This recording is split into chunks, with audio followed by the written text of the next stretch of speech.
வணக்கம். சத்தமா கதைக்கணும், எல்லாரும் கேட்கணும். என்ன வணக்கம் வணக்கம். ரைட். என்ன பேர் தங்கச்சிக்கு? சந்தியா. சரி சந்தியா, சொல்லுங்க என்ன விசேஷம் இன்றைக்கு வீட்டுல? அழகா ஏஞ்சல் மாதிரி ட்ரெஸ் பண்ணி இருக்கிறீங்க, நிறைய சொந்தக்காரர் எல்லாம் வந்து நிக்கிறோம். என்ன விசேஷம் நடக்குது வீட்டுல இன்றைக்கு? சத்தம் காணாது.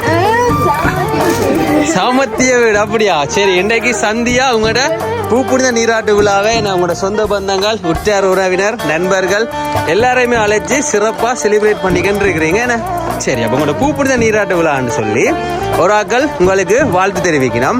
இனிய பூப்புனித நீராட்டு விழா நெல் வாழ்த்துக்கள்னு சொல்லி வாழ்த்து தெரிவித்து உங்களோட இந்த பூப்புனித நீராட்டு விழாவை கொஞ்சம் ஸ்பெஷலாகணும்னு சொல்லியும் சின்னதாக ஒரு சர்ப்ரைஸோட அவங்களோட அன்பையும் வாழ்த்தையும் வந்து இன்றைக்கு சந்தியாவுக்கு முழுமையாக கொடுக்கணும்னு சொல்லியும் இந்த இடத்தை வந்து கொஞ்சம் கலகலப்பாக்கி எல்லாரையுமே என்டர்டைன்மெண்ட் பண்ணி